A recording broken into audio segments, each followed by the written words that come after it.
Everyone is waiting for GTA 6. And honestly, so am I. But that's not where I'm starting. I'm starting with Crimson Desert.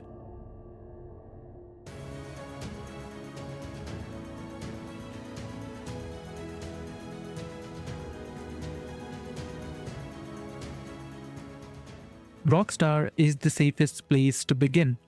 GTA 5, Red Dead Redemption 2, they already have massive audiences. The formula works.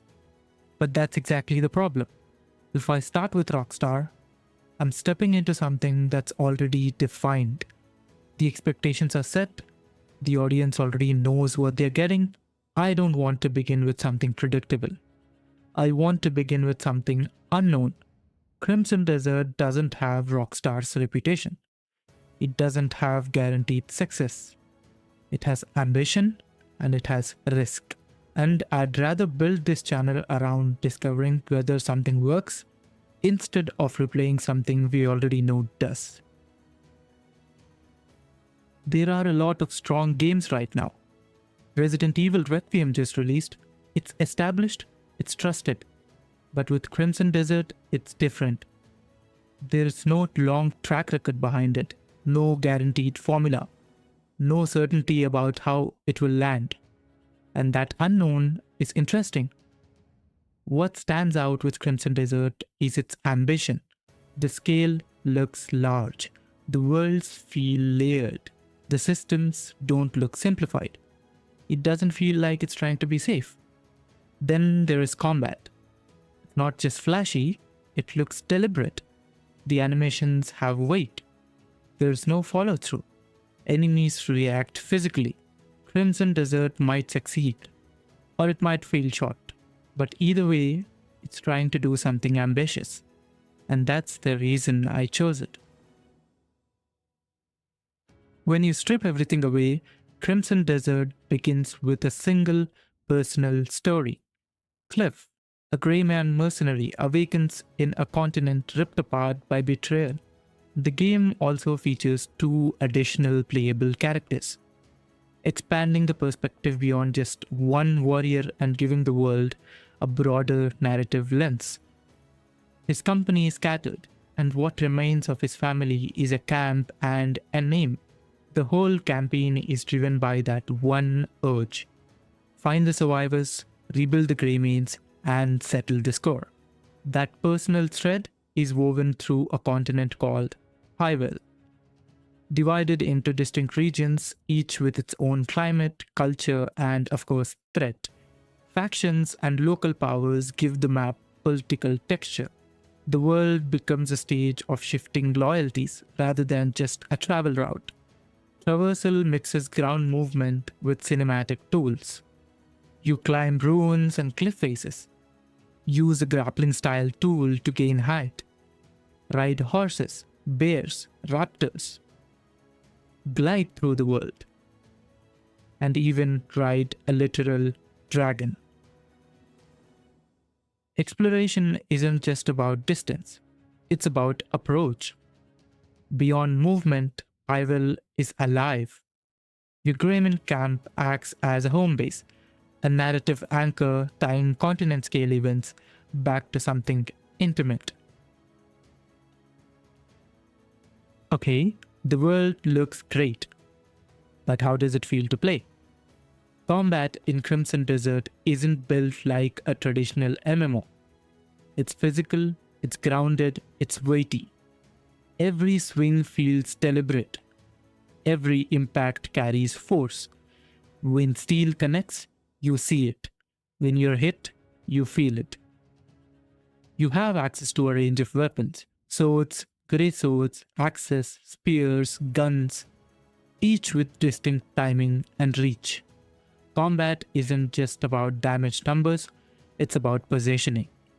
You block, you counter, you dodge at the last second. And then the system opens up. You're not limited to clean fantasy swordplay.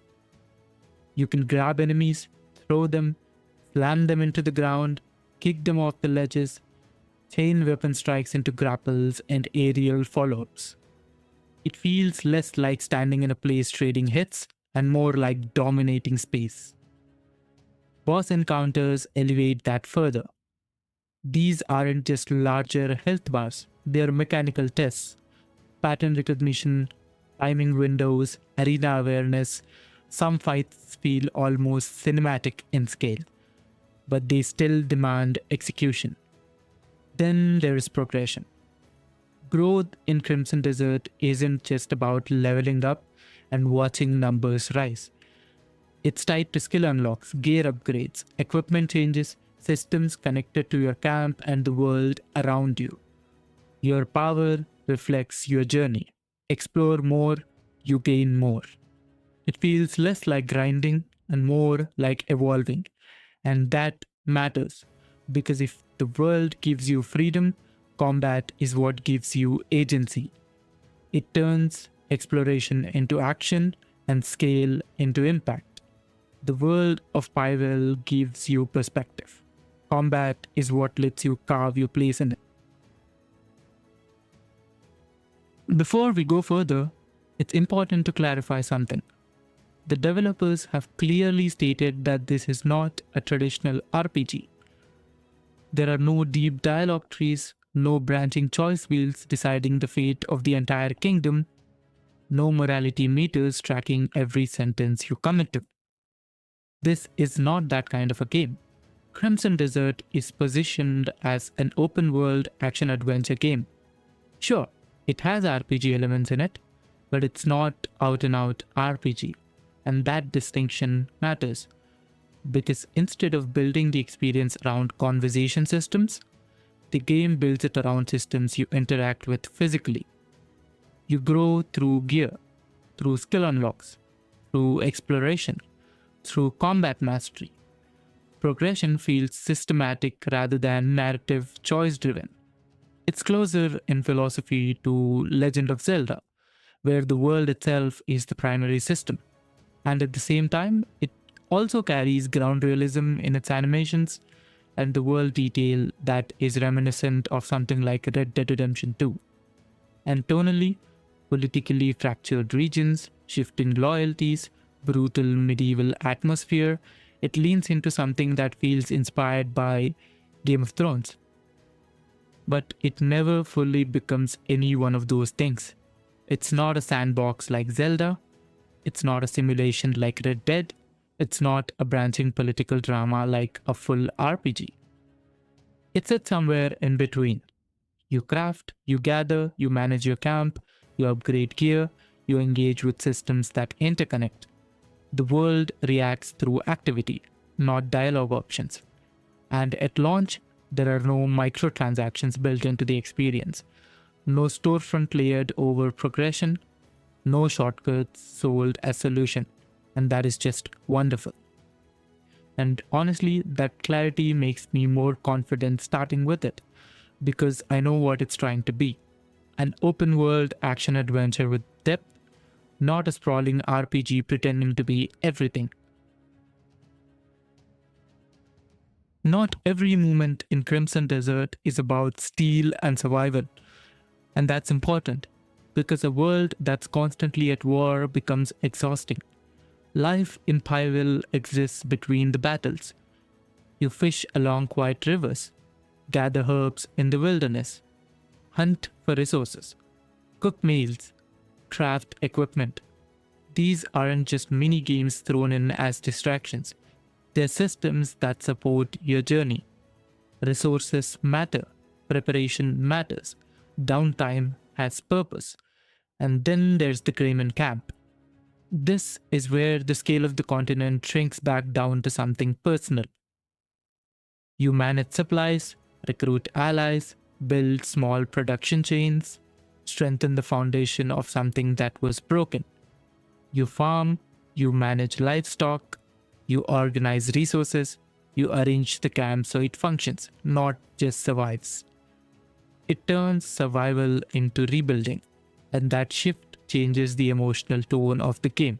Because when you leave the camp to fight again, it's not just for loot. It's for something that you're actively maintaining. Life in Pywel creates rhythm. Intensity, calm, intensity again.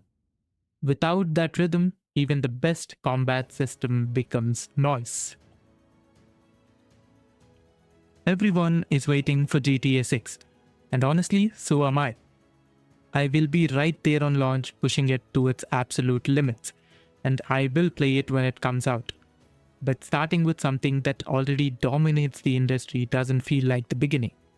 It feels like stepping into someone else's momentum. Crimson Desert is different. It's uncertain. It might be brilliant or it might fall short, but it's ambitious. And starting with ambition feels honest. If this channel grows, I want it to grow around discovery, around risk, around games that try, not just games that are guaranteed to succeed. Crimson Desert feels like a statement, not because it's perfect, but because it's bold. And I'd rather build something bold from day one. I'll be experiencing this world on a full projector setup, pushing scale and immersion as far as I can. Because if I'm going to study a world like Pywel, I want to feel its scale properly. This channel isn't just about playing games, it's about understanding them. I'll be playing ambitious titles like Crimson Desert, breaking down their systems, looking at what works and what doesn't, but it won't stop there. I'll also be sharing development logs, learning in public, documenting what I built, because eventually I want to create something of my own. And if I ever release a game, I don't want it to come from theory. I want it to come from observation, from experimentation, from studying games that dare to try something bold. That's why Crimson Desert makes sense as a starting point. It represents risk, and this channel will too. Not just playing games, but learning from them, building from them, and one day contributing to them. So yes, everyone is waiting for GTA 6, but this is where I begin.